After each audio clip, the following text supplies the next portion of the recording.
My name is Jaden, and for my part of the presentation, I'll be presenting on Italian history and politics. Some fast facts about Italy is the official name is the Italian Republic, and the form of government is a republic. The capital is Rome. The official language is Italian. For their currency, they use euros, and also listed some major mountain ranges and major rivers. Now, for the early history of Italy, it was inhabited by the Etruscans, and they lived between the Arno and Tiber rivers. And then for most of Italy's history, it was ruled by the Roman Empire. Venice, also called Venezia in Italian, came into being after the fall of the Roman Empire in the West, and the Republic of Venice was founded in 697 by people escaping from Germanic invasions. It's an industrial city famous for its glassworks, medicine trades, and shipbuilding industry. And here are some pictures of the glasswork from our trip.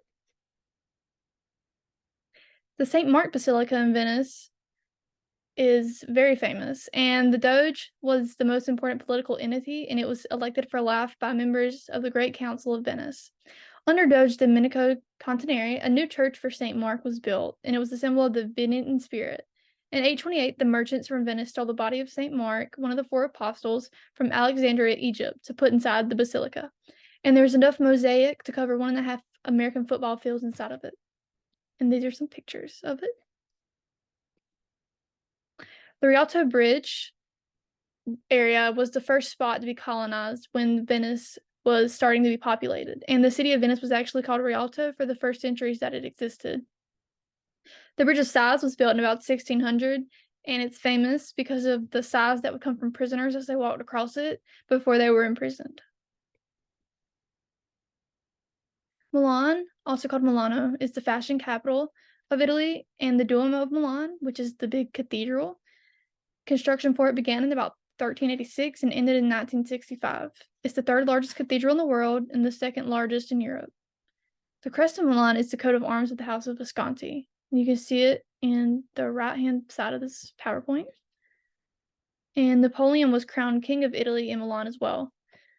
And another fact is Milan became one of the main focuses of Italian nationalism, and Mussolini founded the Fascist Party in Milan in 1919. And here's just some pictures of the Duomo of Milan. Florence, also called Firenze, is the birthplace of the Renaissance, and from 1865 to 1870, it was the capital of the Kingdom of Italy. And during the 14th and 16th century, Florence achieved prominence in commerce, finance, learning, and especially the arts. It also has a robust leather-making industry due to its close proximity to the Arno River.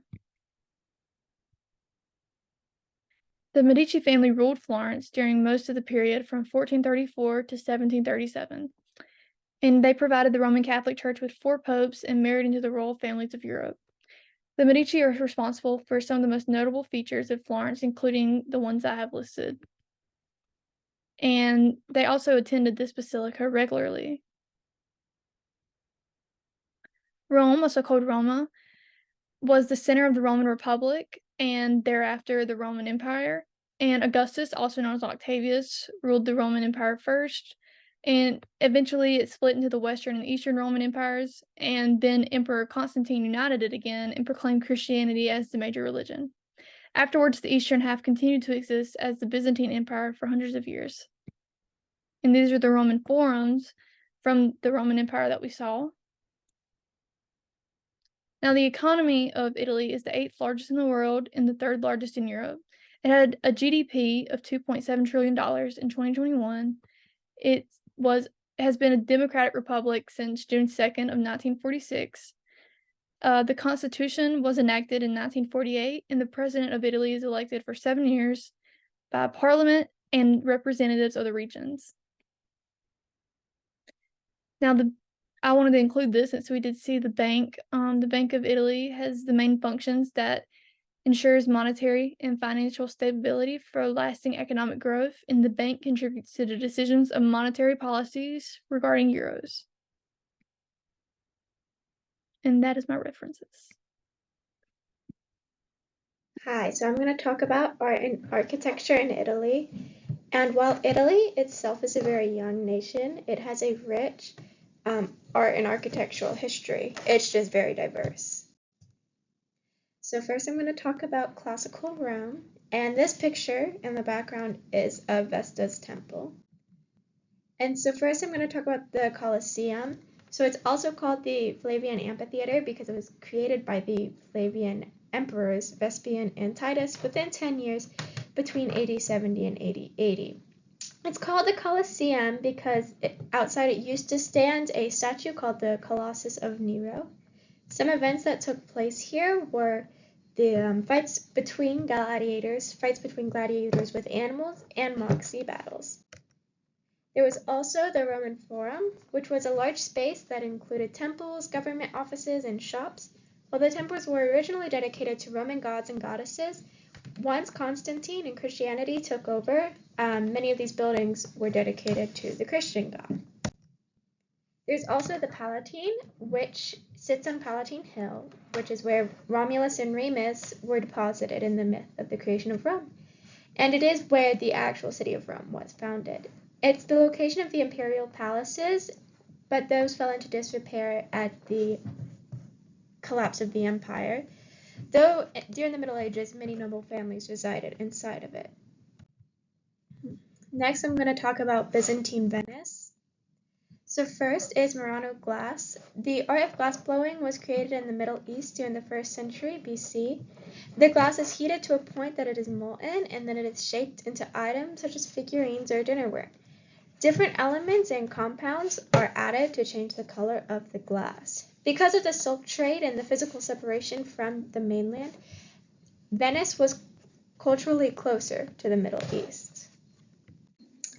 Next is San Marco's Duomo. So St. Mark's Basilica is in Venice, and it has mosaics on the exterior and interior, which makes it unique. On the facade, the mosaics depict the story of how St. Mark the Evangelist's body was brought from Alexandria in Egypt to Venice. The mosaics in the narthex depict scenes from the Old Testament, while the mosaics in the nave depict scenes from the New Testament with saints from the early church. These mosaics are in a Byzantine style because, as I explained in the last slide, they were closer culturally to the Middle East than to the rest of Italy. Next is the Renaissance in Florence, and this is the Duomo of Florence, but this one is not my picture. So first I want to talk about Michelangelo, who lived from 1475 to 1564, and he is one of the most famous artists of the Renaissance. He preferred to carve in marble and once said, "I saw the angel in the marble and carved until I set him free." Two of the most famous sculptures are the 14-foot David and the life-size La Pieta with Mary and Jesus.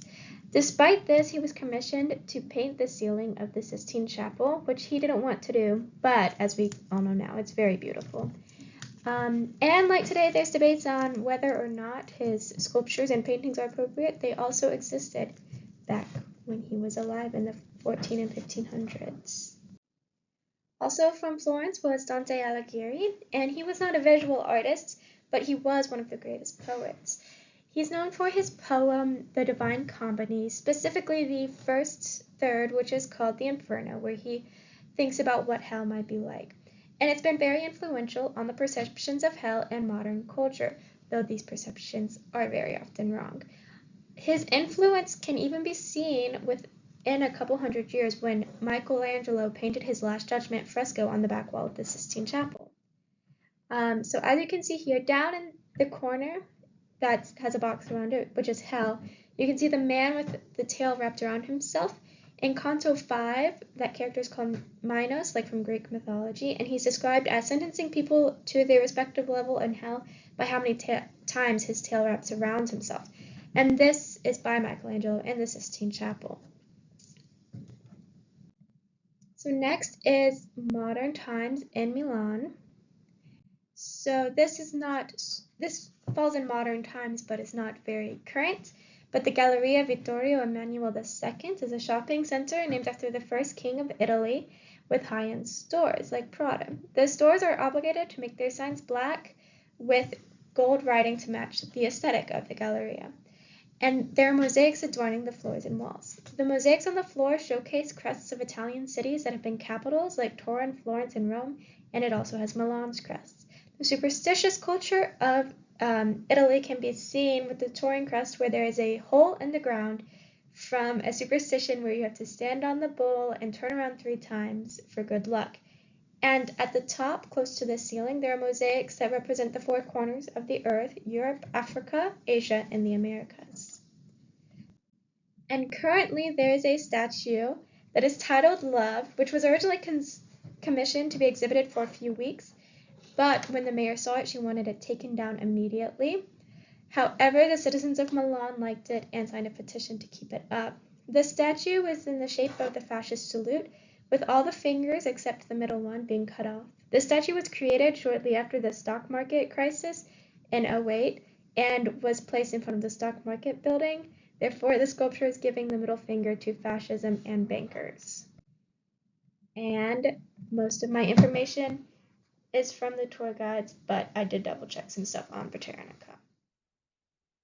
Hi, my name is Kate Saunders, and today I'm going to be talking about Italian culture in general, but specifically music, dance, and fashion in Italian culture. So to start off with music, music has been a really crucial part of Italian culture since way back in like ancient Roman times. Music was just played a lot in traditional settings like weddings and in theater, but also just like on the streets and in general. So, the most traditional form of music in Italy is opera. But as we heard when we were there, there was a lot of American music played, a lot of like pop music played, and some other really popular genres are folk, jazz, and rock music, which if you paid attention, you probably heard a little bit of just in the shops, in the streets, and that kind of thing. So, music is very important in this culture, but so is dance. So, Italian folk dance has been an integral part of Italian culture as well for centuries. The most known folk dance, or the most popular folk dance, is called the Tarantella, if I'm pronouncing that right. This dance is characterized by partners who dance to like really quick and light music. It's quick steps, quick time. There's a lot of flirtatious behavior between the partners, and it's not uncommon for the females to carry tambourines during this dance.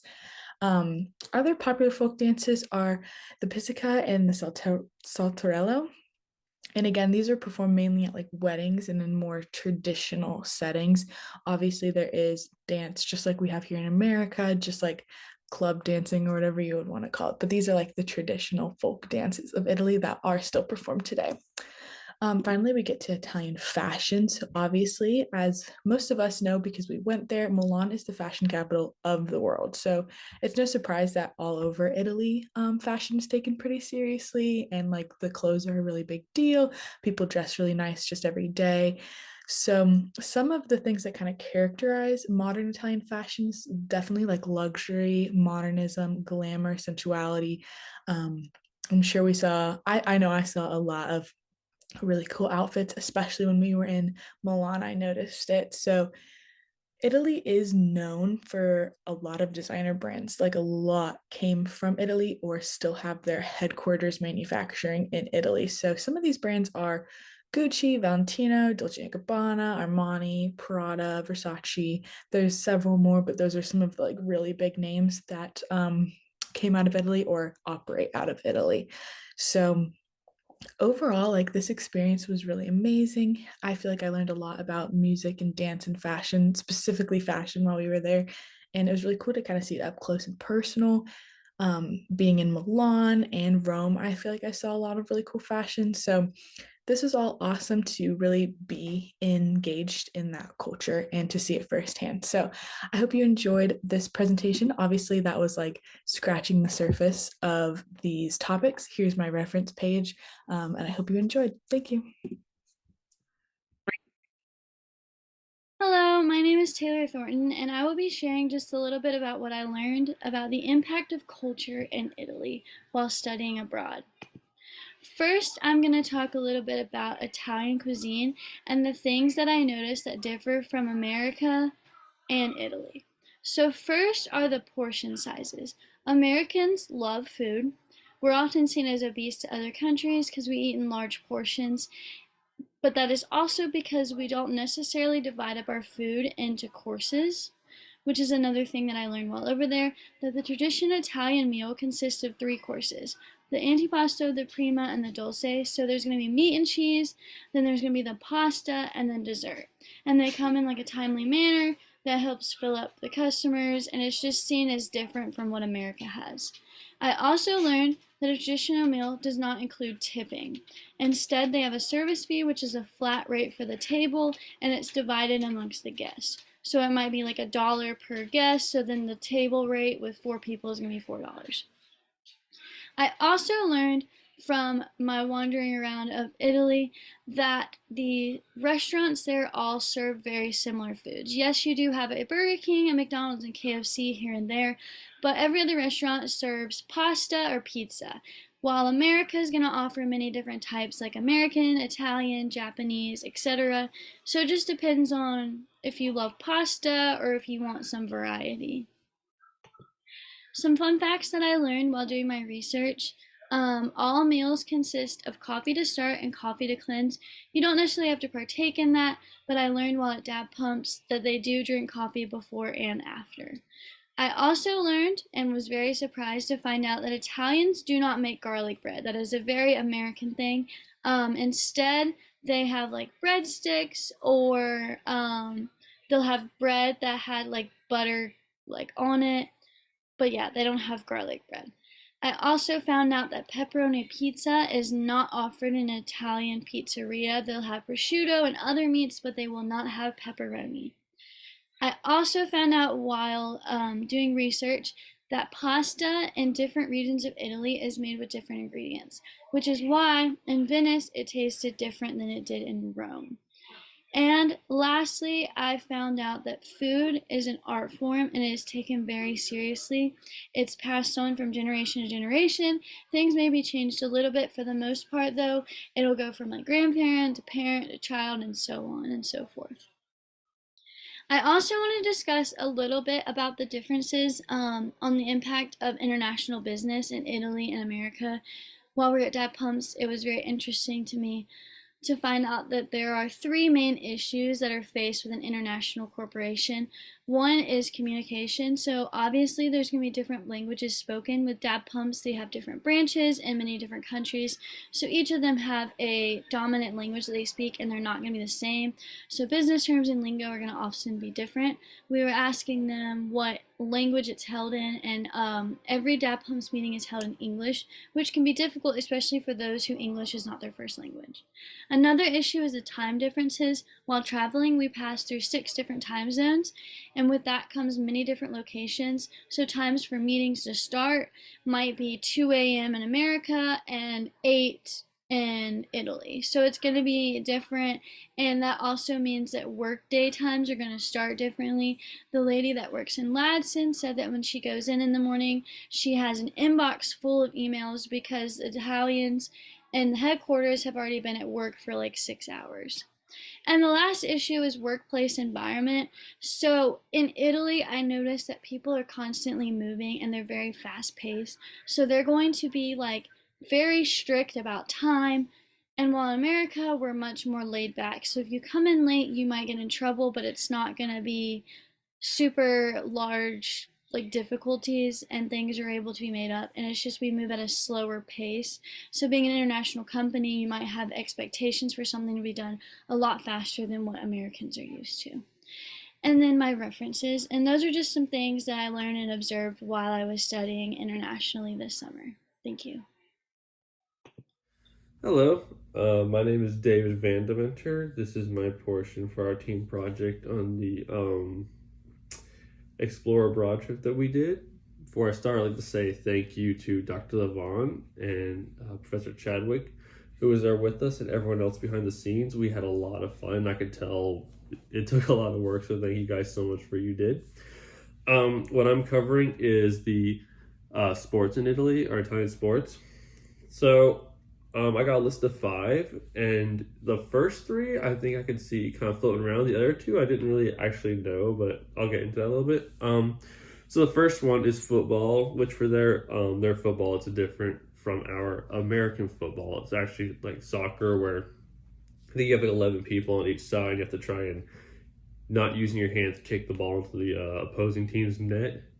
that was probably the most popular. Even when I was going around Italy, that's just like the most I saw anything for. Or if you talk to anyone about sports, it was typically soccer or basketball, which is number 2 on my list. I also have basketball, which seems pretty much the same as ours. The third one was volleyball, and I think I didn't hear much or see much, but I still like it has somewhat like when we traveled around. And like when I say travel around, I kind of just like when we were in Milan and you saw stores, or like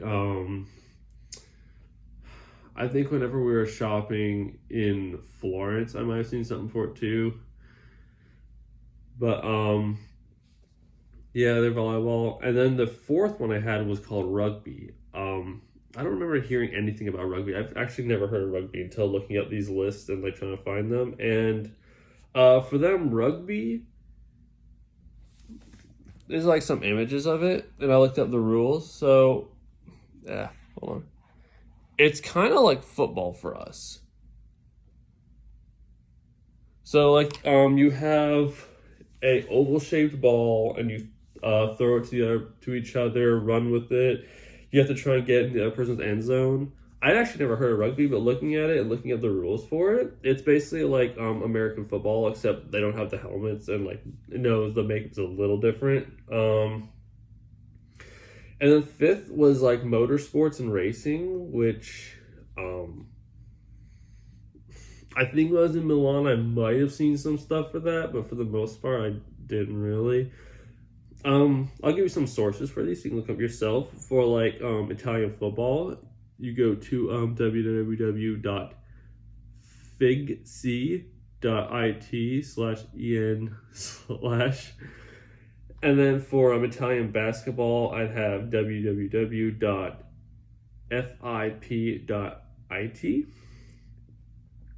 For volleyball, www.federvolley.it. For rugby, www.federugby.it. And for the racing, Formula1.com.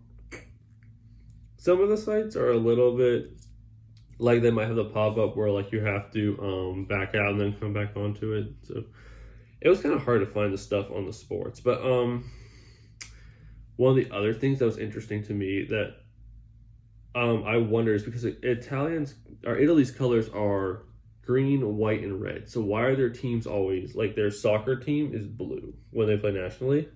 And actually, our walking tour guide hit on this when we were in Milan. We pointed out the I actually looked up myself just to fact check it on theguardian.com, and it went to the news for it with where I say why do Italy play in blue is blue is the color of savory, which has blue is the color of savory, which was the people ruling the house ruling in Italy from 1861 until 1946, and so Italy took that blue and they use it in their colors. So that's actually why they did that, and that's actually something that our tour guide in Milan hit on. I tried to look up specifically like the crest, and there's like a bunch of different stuff that came up, and I couldn't pinpoint the specific one that we saw in Milan. But I just thought that was actually kind of interesting that although their flag is white, red, and green, that they stuck to the flag of the House of Savory, which was ruling back in the 1800s to like the mid 1900s. Okay, that's what I got for my presentation. Thank you all again for thank my team for all of their work that they did into this, and thank you again for our professors for looking out for us and walking us through this thing. Thanks. Hello, my name is Victoria Johnson. I will be doing the family law and Italian business portion of the presentation. I would just like to thank Dr. Chadwick and Dr. Levon for setting up this whole thing for this Italy trip. Through this, I learned the role of how Italian business and family roles correlate with each other. So to begin, here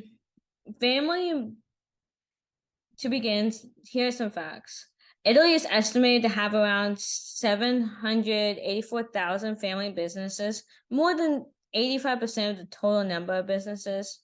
And within all that, 66% of these businesses are fully managed by these family members, meaning a lot of Italian businesses are family run. And a lot of them within that, meaning that family has a huge role in business in Italy. Work-life balance is more geared towards family, meaning it's more geared toward that relationship portion, and also just like being at home with family. It's not as fast-paced as America or the United States is. America and the United States. So the Italian business atmosphere, it's a very from what I've noticed, it's a very friendly atmosphere of employees. I found that some places even recommend their family businesses, so their family members, like if they are part of a different business and they recommend another business. For example, I went on a gondola ride, and the person after we left, he told us where to go, right? Very friendly, and actually he recommended his uncle's restaurant. It was very nice and everything. But it says a lot to say that like you can get more business, like you can get more customers by those recommendations. Business are known to be informal and relationship oriented. Then there again, back to those statistics where work-life balance and family-owned businesses are more kind of place because of this. At the pumps, I learned that it was more relationship oriented. All the people either like knew each other or they were getting to know each other, that we basically got to talk with. And they're very friendly people. They also mentioned that like they had a lot of relationships within people of the business. So I just recognized from the pumps and other like small businesses that it was a very more informal kind of relationship compared to what the United States does, where it's more you kind of don't know your coworkers versus like you know their names and probably what sometimes they do outside of work.